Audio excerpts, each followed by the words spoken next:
Hello, folks, and welcome to another exciting episode of Devotion Championship Wrestling. Lauren Gardner here, the Cicerone, calling the action from here in Salt Lake City at Light Tree Studios. Right now, let's go to King Goots as he announces, well, who you can see is in the ring. Keep your hands down and your ears open. It's time to get so well learned. Your professor, Andrew Sowell. I believe King Goots told you all to keep your hands down, your mouth shut, and your ears open. How hard is that?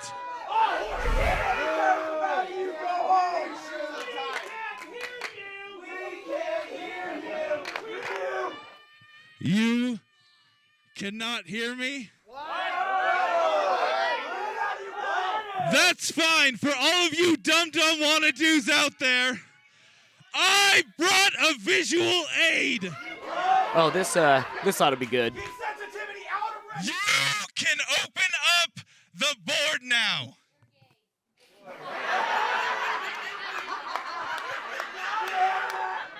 First of all, son, you shouldn't be talking like that, ma'am. Fat shaming. It's bad. DCW's own Mr. Mackey, okay? It's an adjective. It is expression, mockery, or criticism about someone judged to be fat or overweight. I mean, I'm not gonna. Well, I'm just not gonna touch this one. Here. Oh, you know what? I'm so sorry. Dum Dum in the back. Show them. Some examples of what it might be is fluffy, anorexic, big-boned, a Utes fan, ScarJo, T-Swift, rotund, this kid right here. It's nice that he's got a laser pointer to help us see what he's pointing out. Excuse me, ma'am, what are some examples that you've been called? You with the hat right there. What have you been called? This is just in poor taste. I'm sorry, Not folks. so well. That's not good. You in the Phillies hat. What have you been called? No, I don't care. Never mind. There. Now all of you dum-dums have been so well learned. Oh, come on. You can't do that to intern A. That's all part of the course. Let's go, DCW fans. I am back. Holy smokes, folks. It has been... Ladies and gentlemen, It has been a minute and then some since we have seen the Tongan Lion in action in the DCW ring. Hey, let me say, I got a poem for our good friend Andrew Sowell here, right? Oh, we got Listen up. I need your participation, please. shades of Lanny Poffo here. Roses are red, violets are blue. Here goes Andrew Sowell. Can everybody say, moo? Oh, I get it. All right. Because he's a cow. It's funny. So I'm out here. I want to challenge the bully. But I can't really do much about this until it's made it official. What do you say, Sowell? You want a challenge?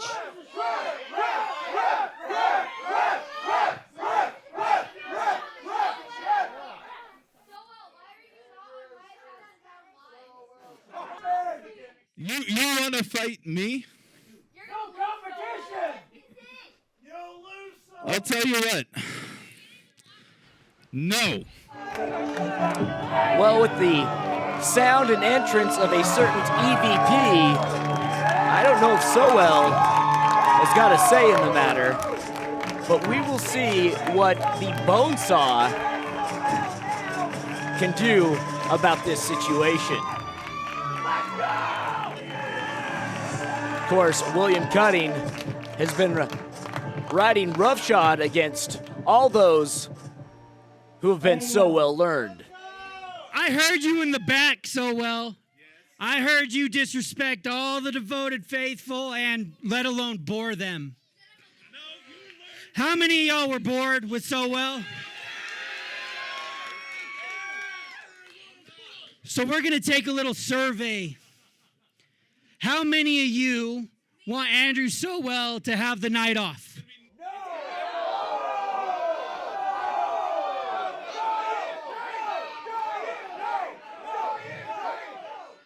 How many want to see Andrew Sowell fight Misi, the Tongan Lion? Cutting always one to give the fans not only what they want, but they deserve. Survey says Sowell's got a match. There you have it, folks. As always, Bonesaw cutting through the BS. So, tonight, in our opening contest, we will see a masked tete-a-tete against the outlaw Rusty Living, taking on the relative newcomer, the Slasher Slade.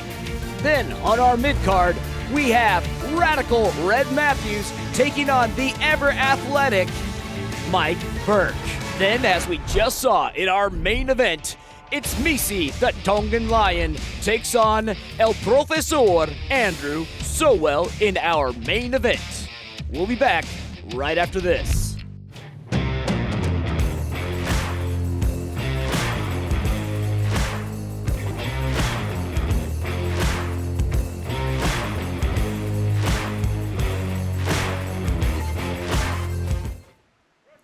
Welcome back, folks. We are underway as our referee calls for the bell. It is sounded, and we see the Slasher Slade going up against the veteran, the outlaw Rusty Livings. Officiating this bout, Big Drew Templar, our official and referee. Right after that, looks like Rusty goes into a wrist lock, controlling the shoulder elbow, but quickly reversed now by Slade as he is met with a gut shot and again reversed into now an armbar behind the back as Slade looks to gain head control, goes into a side headlock here. Rusty, ever the veteran, knows how to break that, getting an arm in between the lock, and now looks to employ an Aikido wrist lock. Goes in to a rear waist lock. Slade able to go switch. The two now jockeying for position. And a beautiful maneuver goes in for the pinfall. But the Slasher able to get out the two-start épée once again, now into a collar and elbow tie-up. Slade with the height and weight advantage in this bout, but you will be hard-pressed to find an athlete in DCW with more experience than that of Rusty, as he's putting it on display right now, keeping hold of that rear ankle, but he has to come out to keep Slade from getting to his feet. Slade still is able to do it, but not giving up on head control. Very smart by the outlaw. Thrown off the ropes. Rusty anticipates and meets Slade with a lariat of his own, flicking the toothpick down into his face as it were, but Slade stops Rusty's momentum coming off of the ropes, now met with a stiff, open-handed palm strike right to the collarbone, not once but twice. Now scoops up the outlaw, and we're gonna see the power of Slade right here. No, Rusty able to evade. Rusty perhaps looking for that roll-up again. And the two start where they began, right in the middle. This has been a very well-matched bout thus far. Rusty going under, comes off the ropes, meets the Slasher with a heel kick right to the boot. Now a jumping leg lariat. Back up to his feet though. Another leg lariat from the outlaw. He's trying to get the devoted faithful rallied around him here in Salt Lake City. He's calling for it. Comes in with a discus lariat. Slade evades, now catches him. This is the power I was talking about earlier. Beautifully executed, goes for the cover. Rusty kicks out, and this bout continues. Slade with a purpose now, calling up from the depths of wherever his well of energy is. Rusty, though, sees what's happening, tries to confront that momentum before it can get moving. Now with the snapmare, brings over the slasher. Goes to the far end of the ring, lines up. Oh my goodness! Bringing down Slade. A knee right across the forehead. Oh! Vicious elbow into that jaw. Another snapmare. Oh! A knee to the back of the head. Now with a rear chin lock into a sleeper hold. Is this going to be it for the slasher? The devoted faithful rallying around him. Who is going to be the better marksman of these two masked men? Now back into that shoulder lock. Slade showing his sheer strength. It's so hard to make an effective strike when you don't have a lot of room to wind up, but he's able to do so as he separates him off the ropes. Goes for a backhand swing, misses, and Rusty retaliates, just like the coach, Taguchi, with a hip attack. Only able to get one in that pinfall attempt. Back up to the feet, the two go again. Rusty not wanting to let anything get between him and the momentum he's got going right now, with the bigger man now up onto his shoulders, drops him back down right onto his shoulders, maybe even onto his neck. This has got to be it, the cover, and that's it, folks. Rusty Livings proving himself to be the master of the mask here at DCW. Now Rusty, after his win, putting out a hand of perhaps friendship. Will the slasher effectively engage in this could be beneficial relationship? He does. Folks, we will be right back.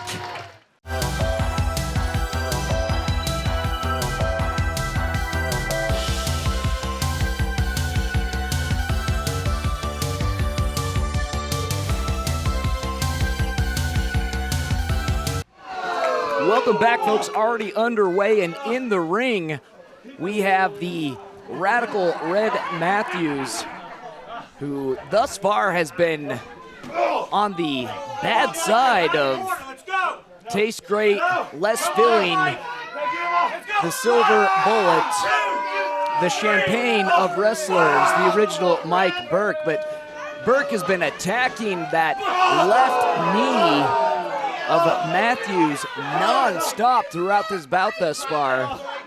And the devoted faithful not happy about the dishonorable way that Burke is going about things. Still furthering his attempts at doing severe damage to that knee, perhaps looking for a surfboard attempt here. Nope, gives up on it and just decides to sit on it, using his assets. Now, we've got Matthews doing what he can to create separation. He's able to get Burke off with a slap to the ample pectoralis major there. Shed again with the nature powers is being cheered throughout the studios here at Light Tree. Of course, Red Matthews, one half of the forces of nature, and a cut block right there into that same knee. Big Drew Templar checking to see if Red can even continue. He says he can, but there comes a point where you gotta think about your career, not just about the match. You've gotta be able to see the forest for the tree that's in front of you. Burke still using the rules to his own advantage, making ample use of that 5 count. Get him out of the ropes! Clear Big Drew Templar getting very vocally frustrated. You can hear Get him out of the corner! the frustrations from the official. Now Burke looks to whip Matthews across the ring, and another cut block brings Matthews down. Now Burke goes for the cover. 1, 2, kick out at 2. Matthews has got to start thinking about not only his own career, but the fate of the forces of nature, as if he's not able to compete, that's going to affect Bud Birch as well. The two now trade a couple of strikes to the jaw, whipped around and thrown into the corner here. Red trying to rush in, but with that bum knee, not able to get in quick enough as he's met with a pair of size, I don't know, we'll say 6 boots from Burke. Burke now looking to tweak on that knee again, but instead able to go in for an inside cradle. So close.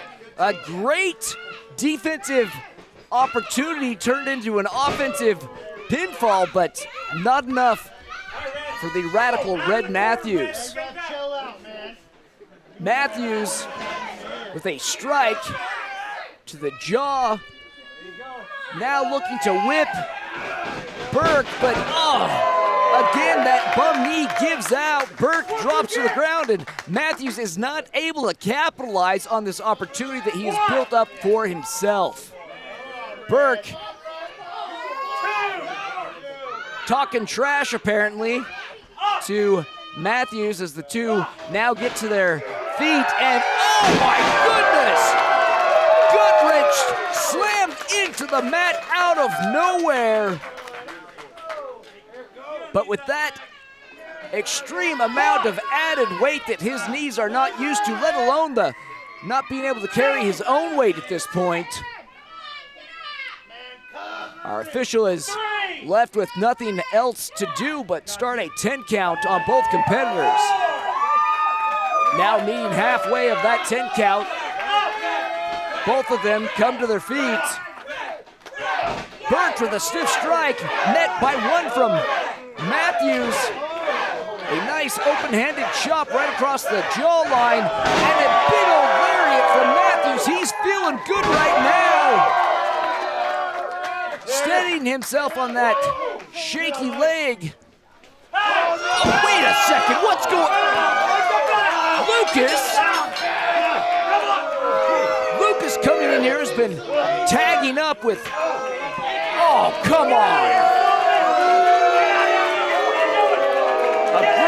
Great job of officiating by Big Drew Templar as he has called this match from the interference of... Ladies and gentlemen, your winner by disqualification, Red Matthews!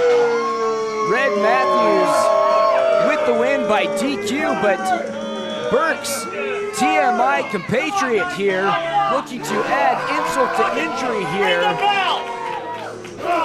Not much that... Bud Birch coming out here. Attaboy, Bud, that's what we like to see. Trying to protect his teammate as he's, folks, we don't need, get at, let's cut to commercial. Let's not give these guys a platform. This is unforgivable is what this is. I'm serious, cut the feed. Yeah, now cut the video. Go to, cut to commercial. This is bull crap. My hell.